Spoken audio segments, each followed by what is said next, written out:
Hello and welcome back to Cooking the Books with me, Gilly Smith, the podcast which takes us through 4 food moments from the books of our favourite food writers. It's about all of life through the prism of food. And this week, I'm off to Pakistan through the memories of food writer and writing coach Sumayya Usmani. You have this sort of very duplicitous life where, when you grow up in a family that's, quite progressive and Western thinking in many ways, you're still growing up in a very conventional society where you have to live within these norms of being, sort of modest.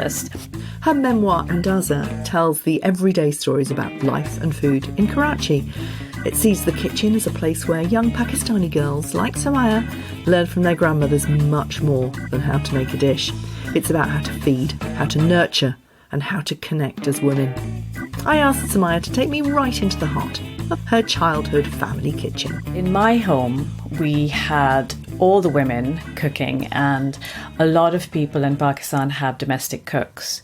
So it's slightly different for them. But in my family, in my whole family line, the women have always been the bearers of recipes and sort of empowered the kitchen space in the sense of holding fort for the family in the kitchen.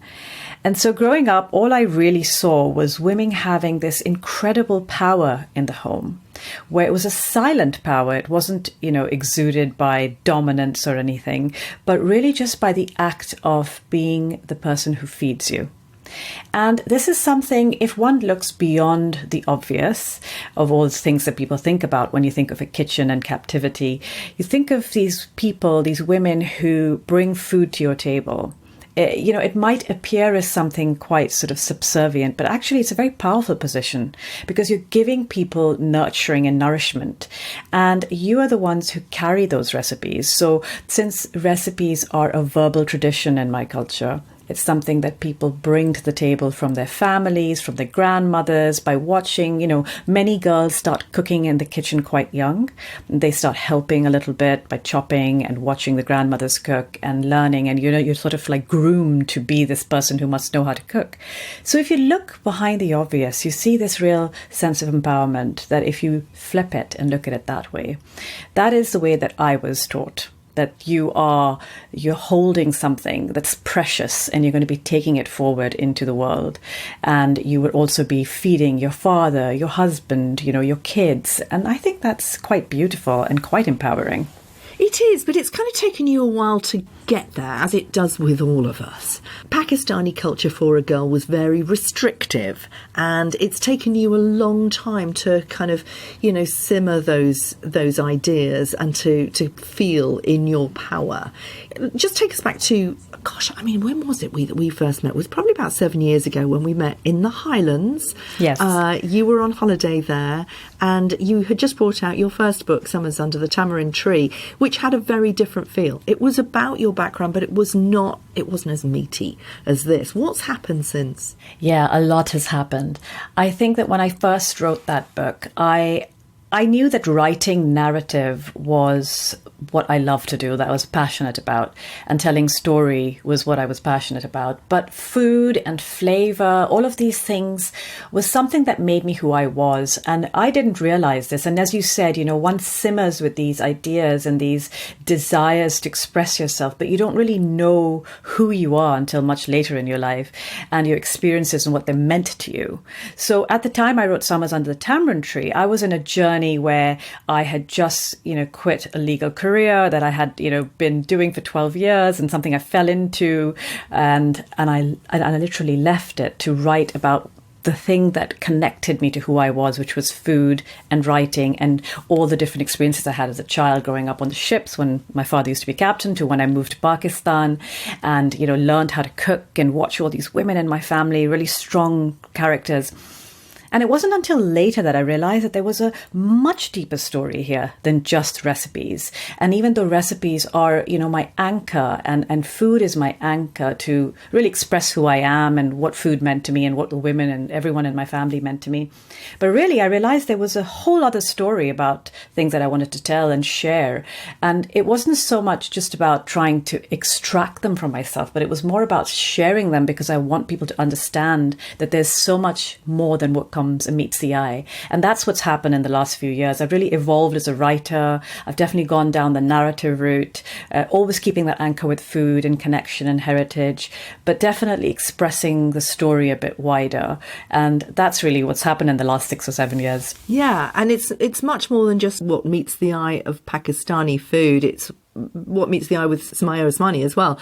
You know, this journalist, this person who is a commentator on Pakistani food, and there are always some in a generation who are plucked to tell that story. This is about you telling your story, but not just the story of you growing up in Pakistan. It's the story of a woman coming into herself, a single mum, living in Glasgow, a Pakistani abroad, somebody who leaves the legal profession.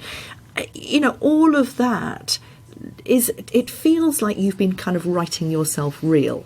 Is that how it feels? It does. And I think that one of the first things that comes to mind when I started writing was, you know, why should I write about me? Who cares about me? Why would I have a special story to tell over, you know, somebody else? But I think that one has to take real ownership about our own experiences, and more so really start to understand that everybody is here to tell a story. You know, storytelling is as old as man. And I think that the beauty of it was that I felt like I had a responsibility to share my experiences, and whether it would change someone else's ideas of what, you know, how I grew up or what my experiences were, or just a responsibility to myself to look back and go back and see all the things that I've experienced, and maybe they can resonate with somebody else, or maybe I'll just learn that actually I've lived a life, and everybody's life is important, and there's a story to tell through it. It harbors connection. You feel better about who you are, and so really that's where it all came from. And I know, and my experience is probably quite individual from most Pakistanis, but there's a common thread there. The love of food, the love for your family, the love for the women in your family, the freedom that you feel in a kitchen space as a woman, because it is a place where you truly can be yourself in a country where you're not always able to express yourself in society. But this was a space where you could, and, you know, this might be a common thread that runs with most Pakistanis. And so I really felt like there was my story to tell, but then there was this thread of a story to tell that might not be similar to many people, but there'll be threads of it. There'll be spots of it that do resonate. Yeah, and I think that it resonates on lots of different cultural levels as well. You know, I'm very interested in everyday stories. I think that the everyday made extraordinary is one of the most fascinating things to hear and to connect with. You know, the mass observations at Sussex University, for example, fascinating. Just snapshots of reality that tell our story for future generations, but also for now. It's really it's like journaling, isn't it? It's really kind of making it present. I interviewed Claudia Roden just before Christmas, and, you know, she, in the book of Jewish food, which is, you know, now 25 years old, she went into the kind of kitchens that you're going into, the secret kitchens, the kitchens that are not open to other people, where real magic happens because it's just the connection between you and your grandmother and you and your mother. Olia Hercules says on the back of the book that it feels new and exciting but familiar in a visceral way, and I think that's what I picked up mostly from it. It is everybody's experience in the kitchen with their grandmother or their mother, learning, resisting, tasting, loving, all of that stuff. But most importantly, the thing that comes out of it is the name of the book, Andaza, and that means estimation. Tell me what Andaza means to you, and then I'll tell you what I think it means to me. Absolutely. So Andaza is a word that's thrown around quite carelessly in Pakistan. You know, it's used for everything from, you know, doing something like, you know, screwing a light bulb to putting up a painting. You know, do it with Andaza. And it's just about using your intuition and your estimation and your sort of guessing something that could look right or feel right. And it is very much used in the cooking sphere. And, you know, like I said, recipes are always shared by verbally and watching and, you know, taking in the senses and also cooking from your memory. And when you do that, everyone, you know, they would give you like a set of ingredients. Yes, you put a little bit of chili powder, a little bit of the pinch of that, a pinch of this. Oh, I'll just cook it with Andaza. And it is literally an expected not skill set, but an expected attribute that every person should have, which is trusting themselves, trusting the flavor of what they like, of the memory of it, and what they smelt and tasted the time they ate it or expected to taste like. And that is what it was. And it was always about how we shared recipes. And for me, when I started to use this word in my cooking, and especially in my first book, and later on when I teach cooking, I just sort of realized Andaza is like this art of sensory cooking. And that's what I like to call it, because you're trusting your senses, and it is an art because everybody has the ability for this art. It's not like you're born with the talent. It literally is an art that you just have to hone, and you have to trust, and you have to trust the process, and you've got to trust your intuition, and you have to trust your memory. And you have to also trust yourself to know when is enough and when you think you would like the taste to be, where you would like the taste to be. So really, that's what I feel it is. Yeah, I mean, I think it's interesting, actually, because I've been making sourdough every morning, just a little baby loaf, just enough for me and my husband every morning. And it is exactly that. My friend sort of took me away from the recipe, and I kept saying, how much though? And she said, just until it feels right. And now I just love that feeling of just knowing when it feels right. I don't know how many grams of flour I'm putting in. I don't care. When it feels right, it feels right.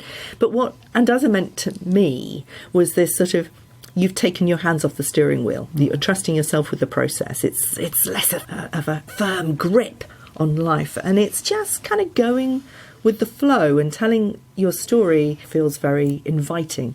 Let's hear a little bit of the actual story, because as I said, it's just an everyday story. Nothing massively happens, although everything happens to you. It's the first 22 years of your life. It starts as you say, on a boat. Your father was the captain of a ship. Take us to the black cardamom and saffron fudge, which is the inspiration for that first food moment. I really think that when I look back into my childhood, and at least the years that I can really clearly remember, I remember my father always being on the bridge, commanding the ship, and we'd go to different ports. But my mother was obviously on her own, just with me, and she just felt like this responsibility to entertain me and to, teach me and keep me engaged. And she was always cooking on this little electric frying pan that we used to have. And, we should have traveled all the different ships that we went on. And it still exists, but it's seen lots and lots of different food. And one of them was my mother making fudge on it. And my clearest memory is her always adding some spice to it, just to add a little bit of her touch to it. And, again, she would make it with Andaza. She would never really measure anything. She didn't have any measuring thing. She would just take a bit of this sugar and, condensed milk tin or whatever, and she'd make it. And my clearest memories is because I used to struggle with being on my own and not having any friends. Not that I really knew what friends were, but I still felt that I didn't have anyone to really play with or do anything with. And in one point, I had this little stuffed bear that I used to call Gogi, who used to be my little companion, and I would take him everywhere. And there was this one point that we were in the middle of the high seas somewhere, and this cadet on board said to me, your Gogi's really filthy. He's so dirty. I want you to throw him in the ocean and give him a bath, and he'll come back to you. And, here I am, a little child. I just didn't know any better. I just flung him over the board, overboard. And of course, I saw him drifting away to oblivion. And obviously I cried a lot that night, and my mother made me a big batch of fudge. And that's how the book begins. It's that memory of the smells and the comfort it offered me, and the ability to feel like life can be okay with food. Life can be okay with a little treat made by mom. So really that's where it begins. Yeah, and a lot of people's, when I do food writing retreats, as you know, and we'll talk about yours in a minute, and going back to those first food memories is often something very like that moment of rupture that is always sort of cemented in a way with a food memory. On board that ship, you travelled all over the world. You went to Odessa, to the Nile, to Kandy in Sri Lanka, to Iran, Osaka, and each place you would pick up a little delicacy. It would always be some food that would really kind of remind you of that place, even though you are 4, 5, 6. You were 7 when you came back to Pakistan, weren't you? these are very early memories, but again, that rupture, sort of constantly being taken out of your environment, literally at sea, on your own, little child playing by herself, having lost her little goatee, going off to experience these other very exotic places. I mean, do you think that was very important in stimulating your love of adventure through food? Oh my goodness, definitely. I think that I always had this mother who would land in a new port after 2 or 3 months of sailing, and she'd be like, right, where are the local markets? Where, if there was an agent on, who would sort of, be the liaison between us and the port. And he was like, does he have a wife? Does he have somebody who knows how to cook? And my mother would want to learn all the recipes and food and the ingredients. And she was always passionate about that. So I was always dragged to these places. And obviously I probably complained in those days, but I loved it because everyone would pamper me and give me sweets or local delicacies. And I would try everything. And I mean, I've eaten everything as a child because my mother really encouraged me to try local food. And so, yes, I think that sense of adventure and being carefree and having this understanding that food and being carefree are really connected, because you can really experience a place when you connect with the food and the local people, the food that they eat, not the ones in the fancy restaurants, but what's being eaten on the streets, what's been sold in the markets. And so for me, I wish I could travel more now, but I feel like I've done quite a lot of traveling in my childhood. And I feel like now I just pick the things I want to do, but that there's a sense of adventure and that sense of being carefree has not left me. And the sense of wanting to learn more about food and what it means to me hasn't left me. Funnily enough, I was an army child and I came to England for the very first time when I was 6. So it's interesting. You suddenly have this sort of rush of home, but you're not quite sure what home is because you've had this other experience up to that point. Your home was very much Karachi. Both your grandparents lived in Karachi, and this is where you were going to be properly educated, not just in school terms, but in cooking. It was very important that your grandparents gave you those lessons in the cooking. But Nanny Mummy was your maternal grandmother and you loved spending some time with her. Your second food moment is about going shopping with her in the bazaar, and the healing power of food. Yes, for sure. I think that when I moved back, I think I might have been I think I had my 10th birthday for the first time when I moved to Pakistan. Like, we went off and on a little bit before we settled down immediately. And I remember 10 is a horrible age, and it's, you're sort of at this point where you're not yet an adult, but you think you are, and not much has changed now, but for 10-year-olds. But I think that for me, coming from this very carefree life, living a more conventional life where there were restrictions, and I suddenly was told I couldn't just go where I wanted to go with Mum because it's better for me to stay safe at home, or I was told I couldn't really go walking on my own because that's not what you do in Pakistan. So when I used to spend a lot of time with my Nani Mummy, my maternal grandmother, and she lived right next door to us. And she always sort of said, I was the eldest grandchild, and everyone loved me a lot. And she said, just come and spend time with me. I'll show you around. I'll get you to show you Karachi for what it is. And she said, let's go to bazaars. And I used to probably resent that initially, but when I started to go with her, I realized there were things I could do that I couldn't do with my parents. And one of them was to eat street food. Now, my mother and my father were extremely overprotective, and I don't think much has changed, even though I'm much older now, but they definitely had a sense of, overprotection being an only child. My mother always said, you can't eat in the street food stalls because they're terrible. You'll get sick. There's typhoid and there's unboiled water and there's, who knows what ingredients. So you're not eating any of the stuff. And of course, like any 10-year-old, I wanted to do exactly the opposite. So Nani Mummy was my partner in crime. And she, on the pretense that I would go and hold bags and, accompany her in the markets, there was a particular market called Bori Bazaar, which is a very old, sort of open, semi-open air market with a few shops around it. And it's been sort of there since the pre-partition times. And I hated going there because it was smelly and hot and dirty, and all these men would be staring at me. And, it felt horrible, really invasive. And because I was so protected, it was sort of odd for me to go here. But I used to go because my nanny mummy said, I will get you a plate of chaat, which is a street snack with lentil dumplings and yogurt and tamarind chutney and really spicy and tangy. And so I would go with her. I'd carry her bags. I'd be annoyed by everything there. But then we'd sit to have that plate of chaat. And it all made sense to have been there. And for me, this is how she and I really bonded over food and, a little bit of street food and a little bit of stuff I wasn't allowed to eat. And so for me, the greatest memories of going to those markets was, yes, the sights, the sounds, the colours, the gropey men and all of that stuff. But the best part was that plate of chaat. And Nanny Mummy was the one you spent most of your time with, and you'd go there for the chat, basically. But meanwhile, she was cooking really layered, complex cooking. I mean, this book is so not how to make, Pakistani food in 15 minutes, is it? It's the absolute opposite. And you have tried since, or you did try at that time, to make rice in a slower way, but it just doesn't work. It just doesn't work. And so while you were chatting and having a cup of tea with Nanny Mummy, you were watching her techniques, and you were just absorbing it, which again is where that intuition, that Andaza comes from. It's where it's born, isn't it?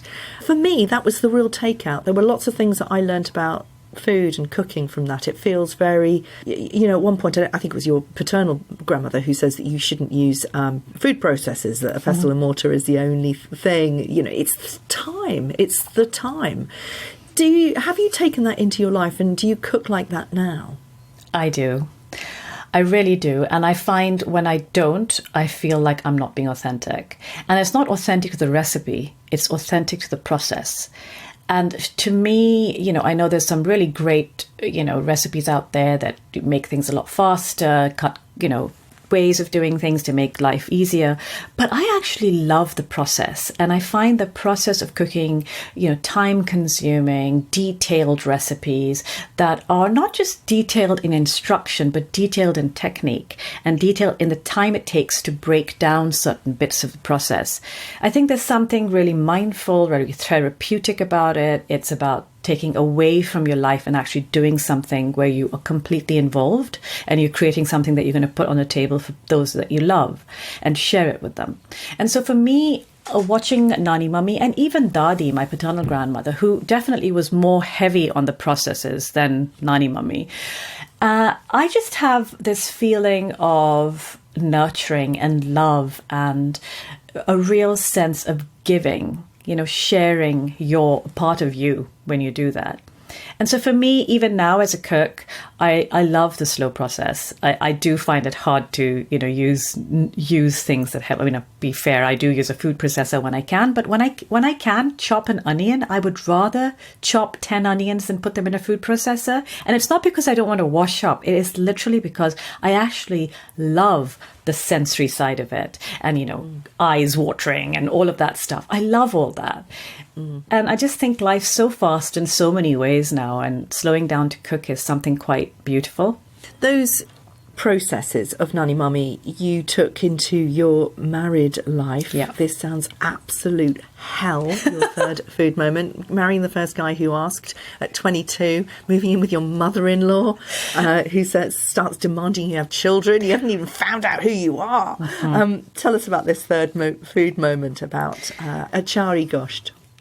So the time, you have to understand, when I was 20 and my father wanted me to be a lawyer, I really didn't want to be a lawyer, but he never really forced me to be one. He said, it's a good profession for a girl and you can stand on your own feet. And I wanted to do all these creative things like be a chef or, do writing or learn history. And he's like, those are great hobbies. You can do them as a hobby. And then so there was this backdrop of me not wanting to do what I was being asked to do. And so I'd applied to go to university and I got into LSE to read law. And, suddenly I met this boy that was introduced to me by friends. And, this was just about a few months before I was meant to leave for my LLB. And he asked me to marry him. We were dating for a short time and I just felt head over heels. He was a very cool DJ, come on. He was a very cool DJ and he's still a very cool person. I still know him. He's still a friend. But what he wasn't was, he wasn't old enough to be married either, and neither was I. And I don't mean age has anything to do with it. I think that growing up in Pakistan meant you didn't really live much of a life of experience and go out there and discover yourself. You're quite protected, especially as a woman. And so I had this sort of choice between studying law, which would have probably given me the freedom to go abroad and discover myself. But of course, at my very immature 21-year-old self, I didn't think that was opportunity. It was being forced to do something I didn't want to do. And then there was this man, really handsome, famous DJ, and he liked me. And, I sort of just said, okay, fine, you know what? This is, and then you don't forget, I was actually at a college where all my friends were getting married because they were all young and typically Pakistani, were getting married very young. And I saw them with beautiful clothes and jewelry and all the fanfare around them. And I said, I actually really like that. I think I'm going to do that. So I decided to not go to do law and pick, much to my parents' disapproval and sort of disappointment, I suppose, I did land up marrying him. And of course, I had no idea that I thought that suddenly this is going to be freedom and I'm going to be married to him and I can do this and that and I don't have any responsibilities anymore. But it was quite the opposite. I now had responsibilities to my mother-in-law, and she wasn't going to nurture me in the same way as my mother did. And, my ex-husband wanted me to live with his parents for a short while. And he said, we'll live here for a short while, and then we'll move into our own place. That's a different part of the story. But what happened was that I liked to cook, but I wasn't totally crazy about cooking at the time. But this guy loved food. And he especially loved a couple of his mother's recipes that, made him feel really good about himself and that he was being nurtured. And, this is a lady who had sons and she really loved her sons a lot. So there was this achari gosht that I remember the first time we went to the house. It's a pickled meat dish that's not really pickled, but it's used with the spices that make our pickles. So it's got that really sort of achari flavor. And it's delicious, and she cooked it incredibly, I have to say. But my ex-husband loved this dish, and he used to always say, no one can cook it like my mom, and she's the best cook in the world. And I was like, right. I've got to win this guy and I have to make him love my cooking. And of course, I had no clue how to make a chari gosh. And so I used to sit and I used to go over now and then, and I would sit there and especially after I got married, I would sit and watch her. And then I would look at and remember the techniques of both my grandmothers and how they used to layer spice and cook things. And I realized there were lots of steps that she didn't do that my grandmothers did. And so I thought, well, okay, she does that, but actually this is the way, Nani Mummy used to extract flavor from spices, and this is the way Dadi used to extract flavor. This is how my mum does it. That's so different. They take so much more time over this process. And so I went away, amassed the little techniques and went away and tried it and then made it myself a few times until I got it even better than my ex-mother-in-law. And then I knew I was in a position to lure my husband over to my side and say, my wife cooks the best. It became like my mission in life. I just wanted to be a better cook. Except that the mother-in-law got the son and you left. And I did. That's a different story. Yeah, okay. We're talking today, the day after Mother's Day, and I've been thinking a lot about my mum and also big birthdays. You just had a big birthday. I'm just about to have a big birthday, and who are we as women? And I had a wonderful conversation recently with Andy Oliver, whose episode will go out after yours, but. She talks about the time it takes to become a woman in her power. And your final food moment is about your mother and who you are now. You spent a lot of time with your mother. She was very beautiful, is very beautiful, very glamorous, but very shy and very unconfident. And you seem to have become the woman who she always wanted to be. My mother, she's beautiful, she's elegant, she's fabulously put together, and she's very shy. And she was always overprotected. But my mother had a vision. She said, I'm going to have this girl who's going to become the woman, not in the sense as all the dreams that I had, but rather just have the confidence I lacked and, go there and be the woman she wants to be, which I couldn't do. Tell me about becoming the woman you are at 50, about mentoring other women. Are most of the people who come to you women? Yeah. They are. Yeah, and to me. Although I have 3 men signed up for the May retreat. Amazing. 4 men, actually, 4 men. Tell me what it is to become a woman now, living in Glasgow. It's been a process, I think, and the process has been one where I felt like I was a child for very much most of my life. I live in a country where you can't always be yourself, even if, you have this sort of very duplicitous life where, when you grow up in a family that's, quite progressive and Western thinking in many ways, you're still growing up in a very conventional society where you have to live within these norms of being, sort of modest. And I think that since I left law about 10 years ago is really when I started to become the woman that I am today. I started to take bigger steps. Being a mother has taught me to be more of a woman because I have to be, this role model for my daughter. But more than that, I think it's realizing the differences between who I'm meant to be as a Pakistani woman, to who I'm meant to be as a woman, to being the woman that my daughter needs to see. And writing, I have to say, has been the real anchor for me. Yeah. It's what's found me who I am today. And now at 50, I think about all the things I can do from here. I wait till you get to 60. Yeah, I can't wait. I'm actually looking forward to growing older because, as my daughter's growing older, I'm seeing this, her blossoming into this wonderful young woman. She's going to soon go away to university in a few years. And then I'll be in a position where I can really live my life. And that doesn't mean that I didn't enjoy the last few years of being a mum and being a single parent. But I feel like I'm finally becoming the woman my mum looks at me, she says, I'm really proud of you, not because you've achieved so much, because you're finally finding yourself. And I'm glad that I could be the person that she wanted me to be, and I hope that my daughter, when she grows up, she sees that too. So really, yeah, I'm just only becoming the woman I want to be and hope to be. Thanks for listening. Do follow me on Instagram. I'm at FoodGillySmith. And you can also find a little surprise over on Substack each week as I ask my guests for a little extra something. Just search for Gilly Smith on Substack. And I'll see you next week.